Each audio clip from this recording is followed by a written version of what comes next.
Bonjour mesdames et messieurs, merci de suivre cette émission du consortium des médias pour la paix, une plateforme des médias de jeunes, une plateforme des médias pour la consolidation de la paix. Nous avons pensé que c'est très important d'impliquer les jeunes dans les questions de consolidation de la paix.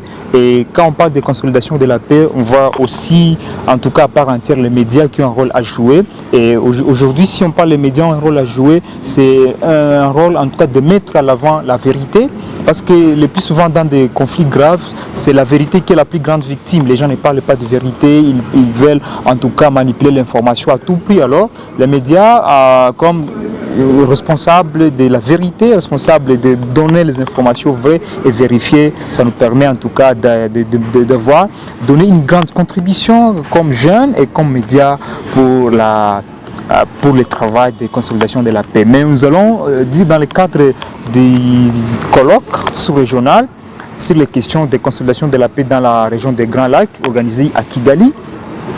Nous avons eu en tout cas l'honneur de recevoir ici M. l'abbé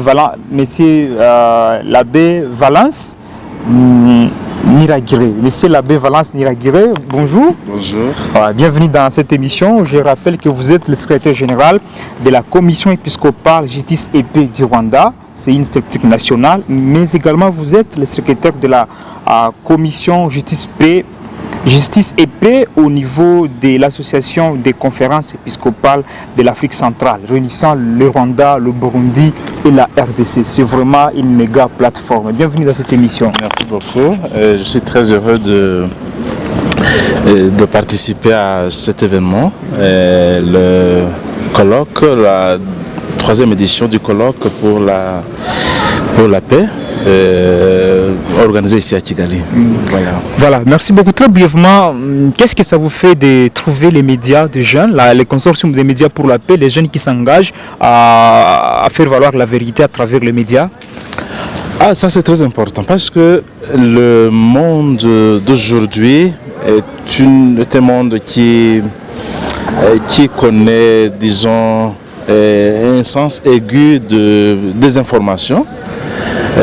Où avec les médias sociaux, on ne sait ni distinguer, la vérité de l'erreur, de la fausse information. Alors, cette plateforme Médias pour la paix, c'est une plateforme importante pour, disons, donner une information juste et vraie, une information qui construit la paix. Parce que nous avons besoin de construire la paix, de consolider la paix dans notre région qui est déchirée par les conflits, par la suspicion, par la mésinformation. Voilà. Voilà, merci beaucoup. Cet entretien sera dirigé par nous. Je m'appelle Toimire Théodore et mon confrère Mitterrand Rukozo. Nous allons vouloir savoir comment comprenons la conférence épiscopale Justice et Paix ici au Rwanda et même dans la région des Grands Lacs. Quel est votre rôle, ce que vous faites dans la sous-région? Je dois souligner que la commission épiscopale, la commission de justice et paix en général, c'est une commission de l'Église catholique qui se trouve à tous les niveaux de l'Église, même au niveau du Vatican, au niveau mondial. Nous avons le dicastère pour le service de développement humain intégral qui incorpore la commission de justice et paix, la Caritas, la commission pour les migrants et réfugiés, la pasteur de la santé, tout ça, tout ce qui touche la vie et le développement humain. Et au niveau des continents, nous avons également les conférences. Par exemple, au niveau de l'Afrique, nous avons le SEAM, le symposium des conférences épiscopales d'Afrique et de Madagascar, qui a aussi en son sein le service de justice et paix et développement. Voilà. D'ailleurs, la semaine passée, nous étions à Accra pour le compte de ce service. Et au niveau des régions, nous avons ici par exemple au Rwanda, donc au niveau de l'Afrique centrale, nous avons la commission justice et paix qui est un service technique de la CEAC. Et on descend dans les pays au niveau de la conférence épiscopale. Nous avons justement la commission épiscopale justice et paix. Et puis dans les diocèses, dans les paroisses. Vous voyez, c'est une structure bien faite. Alors, pour la question que vous m'avez faite, la commission justice et paix a pour rôle tout d'abord d'enseigner, de sensibiliser, de faire connaître la doctrine sociale de l'Église. Parce que la doctrine sociale de l'Église touche tous les aspects de la vie humaine. L'aspect de la paix, de la sécurité, du travail, du bien-être, du respect, de la dignité humaine, tout ce qui touche la vie et le social.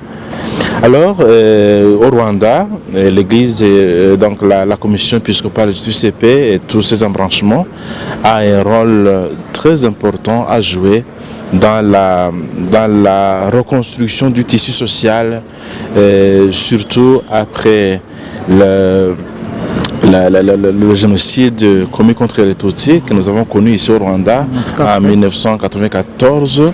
Le peuple rwandais a vraiment été déchiré et nous avons ce rôle de la reconstruction ensemble avec les instances étatiques, ensemble avec tous les partenaires qui veulent bien intervenir. Donc nous avons ce rôle vraiment de faire comprendre que la vie humaine est au-dessus de tout. Avant de donner la parole à mon collègue Mitterrand, est-ce que vous pensez que votre rôle est écouté? Votre voix pour maintenir et pour être en mesure de jouer bien votre rôle, est-ce que votre voix est écoutée? Oui, la voix est écoutée. On ne travaille pas seul, comme je le disais, on est en construction avec d'autres. Et l'Église est écoutée, l'Église son rôle est visible et notre message est toujours écouté. Je le vois par exemple dans les séances ou bien des cérémonies de pardon entre les rescapés du génocide et les anciens bourreaux. On voit que cette dynamique de réconciliation, cette dynamique de pardon est vraiment accueillie et embrassée. Certes, le chemin est encore long, mais nous le voyons, c'est pas seulement ce domaine de réconciliation, il y a aussi le domaine de prévention, par exemple de prévention et lutte contre les violences domestiques, les violences faites aux femmes. On voit toute cette dynamique de reconstruction de la communauté, de la société. C'est une dynamique de longue haleine, mais nous y sommes, on ne se lasse pas, on continue. Est-ce que vous avez les exemples qui vous montrent que quand même... Tout en regardant la caméra, bien sûr. Oui. Ça c'est l'exemple qui montre que quand même dans des cas de réconciliation, il y a quand même des solutions qui parviennent à se trouver et l'engagement des communautés. Oui, nous avons tous les témoignages qui se donnent. Nous avons des célébrations au niveau des paroisses. Nous avons, lorsque vous voyez comment on célèbre par exemple le mariage ici, ou bien le mariage et le baptême, tout le monde est là, sans distinction. On ne peut pas dire celui-ci est un rescapé, celui-ci est... Non, tout le monde est là. Cette dynamique communautaire est très importante. Okay. Donc c'est un témoignage assez éloquent de la reconstruction, de la paix, de la vie ici au Rwanda. Merci bien. Je suis Mitterrand comme mon frère m'a présenté. Moi, ma question était de savoir, vous, en tant que représentant de de la commission justice et paix au niveau national ici au Rwanda, comme on parle des jeunes, on parle de l'implication des jeunes dans le processus de paix, comment vous, en tant que commission, vous impliquez les jeunes au niveau de la base, au niveau des paroisses, dans le processus de paix? Oui, les jeunes constituent une tranche de la société, une tranche très importante. Vous voyez, au Rwanda, par exemple, si je ne m'abuse, nous avons 65%. Donc 65% de la population est jeune. Donc ça veut dire que l'avenir du pays, l'avenir de l'Église est dans les mains des jeunes. C'est pourquoi les intégrer dans tout le processus de la construction du pays et de l'Église, c'est très important.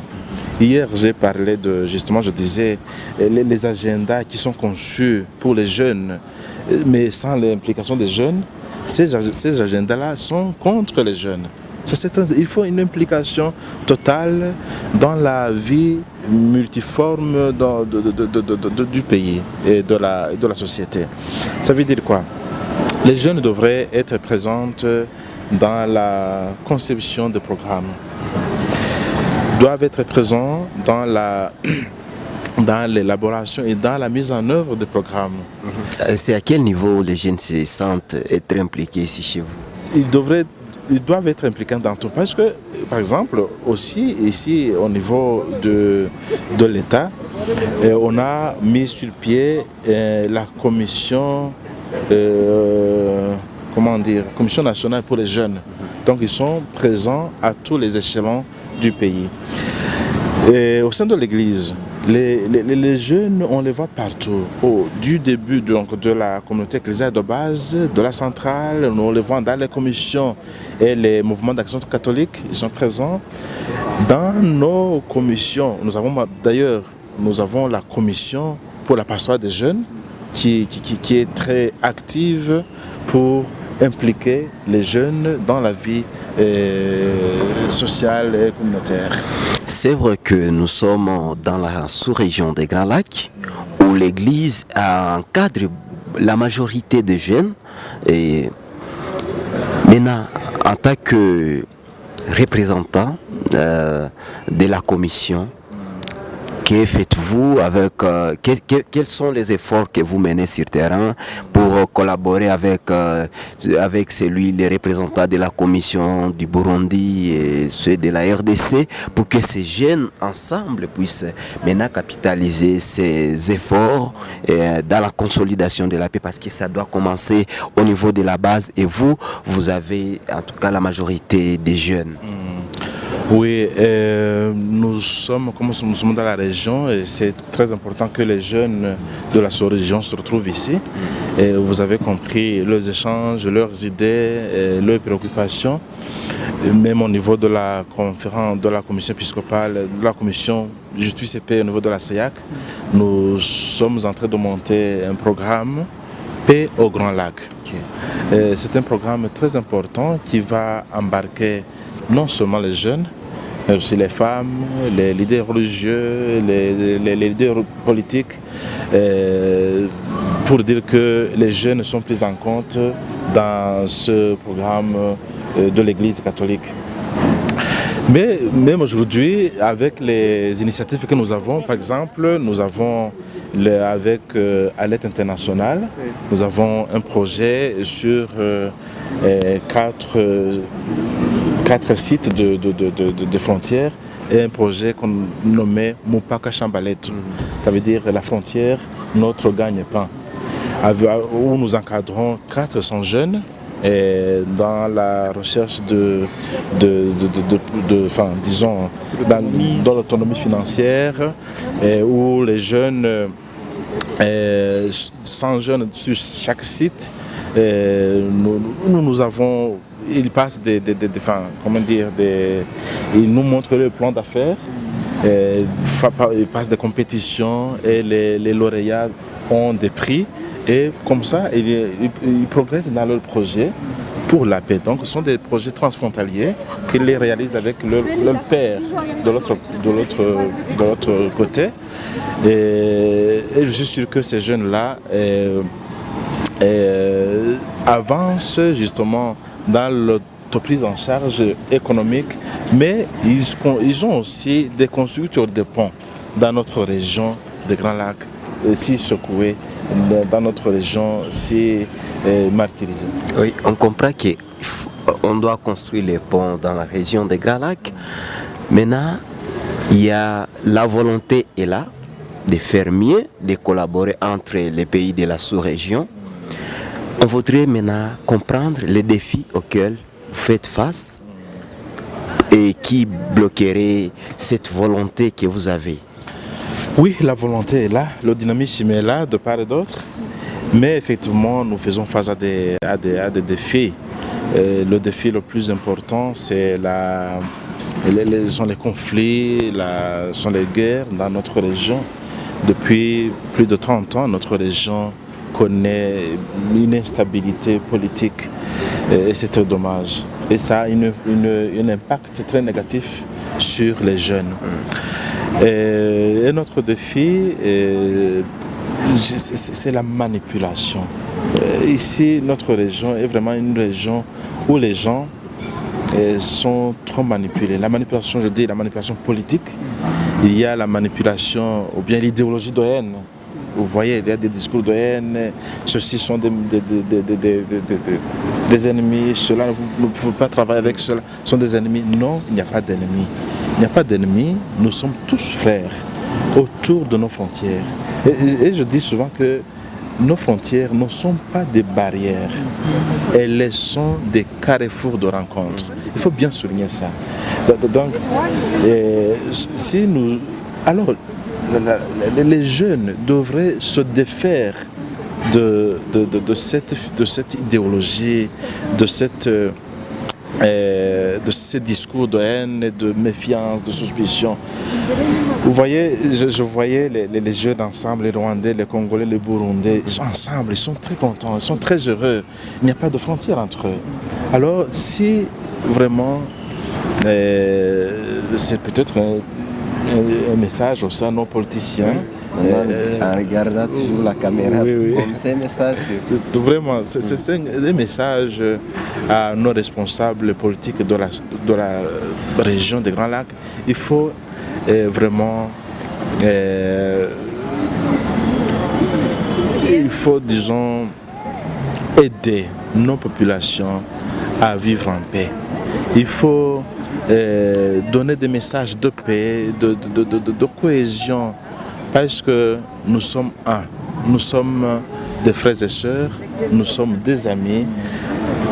Ceux qui habitent les frontières le savent, il y a des mariages de part et d'autre de la frontière, n'est-ce pas?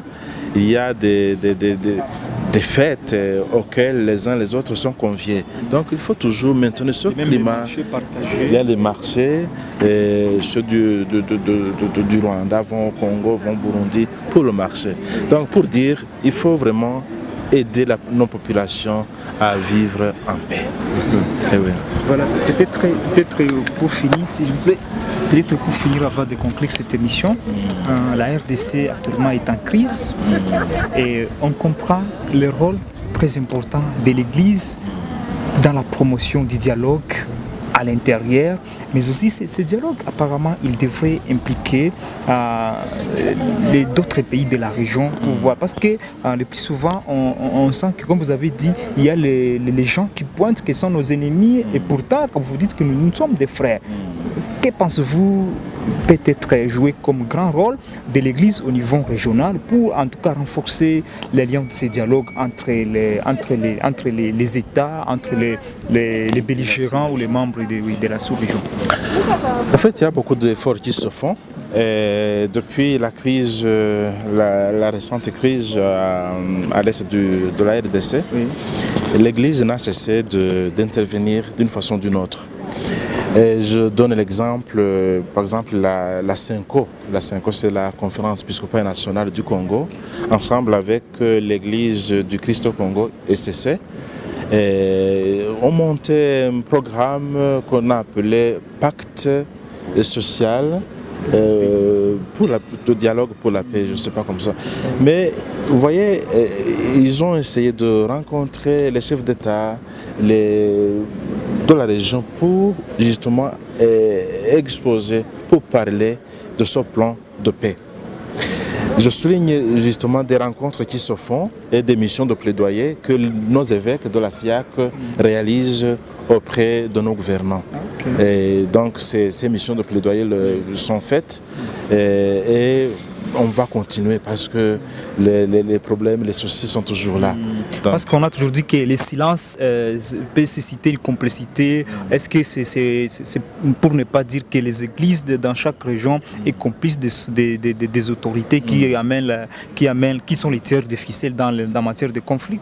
Non, l'Église n'est pas complice. Elle est continue et le fait peut-être prudemment, avec son mode de diplomatie, mais les activités se font, les missions se font et je pense que on va continuer. Nos pasteurs sont là, les évêques, et ils continuent à réfléchir, continuent à chercher des voies et moyens. Mais ils sont écoutés, ils sont accueillis et écoutés par nos dirigeants. Donc, je pense que c'est graduel. Ah, ok. Est-ce que c'est un message particulier que vous avez? Voilà. Tout d'abord, c'est un message de satisfaction à voir nos jeunes des 3 pays dans cette dynamique Jeunes pour la paix. C'est une dynamique qui met en réseau différentes organisations, différents jeunes, et c'est très important. Il faut continuer dans ce sens. Nous sommes là pour soutenir, pour accompagner cette dynamique de rencontre. Déjà, la parole de Dieu nous parle toujours de rencontres, d'ouverture aux autres, d'un amour sans limite, et nous allons continuer. Il faut toujours penser à la culture de la rencontre. Oui. Comme le soulignait souvent le défunt pape François. Il soulignait beaucoup la culture de la rencontre, la culture du dialogue. Continuons comme ça, œuvrons ensemble, mettons ensemble tous nos efforts, toutes nos énergies pour la recherche de la paix et du vivre ensemble. Parce que on ne peut pas vivre en isolement, il faut toujours chercher à vivre ensemble. Voilà, merci beaucoup. Cherchez toujours à vivre ensemble, pas à vivre dans l'isolement. C'est par ce message que nous sommes en train, en tout cas, de conclure. Ça y est, nous faisons notre part, nous promouvons la parole du dialogue, la parole qui amène les gens à se mettre ensemble dans la consolidation de la paix. Merci beaucoup d'avoir accepté notre invitation, Monsieur l'abbé. Merci beaucoup. Monsieur l'abbé Valence. Oui. Vous êtes le secrétaire général de la Commission épiscopale Justice et Paix ici au Rwanda. Également, vous êtes le secrétaire général de la Commission Justice et Paix au niveau de l'association des conférences épiscopales de l'Afrique centrale qui réunit la RDC, le Rwanda et le Burundi. Merci beaucoup en tout cas. Merci à vous. Moi, Toi Mirefu et mon confrère Mitterrand Rukozo, nous disons merci en tout cas et merci de continuer à suivre nos productions, nos émissions qui renforcent la cohésion, qui renforcent quand même le rôle des médias pour construire la paix et construire en tout cas le pont entre les communautés et faire vivre la valeur de la vérité. Merci beaucoup. Voilà, merci, au revoir. Merci.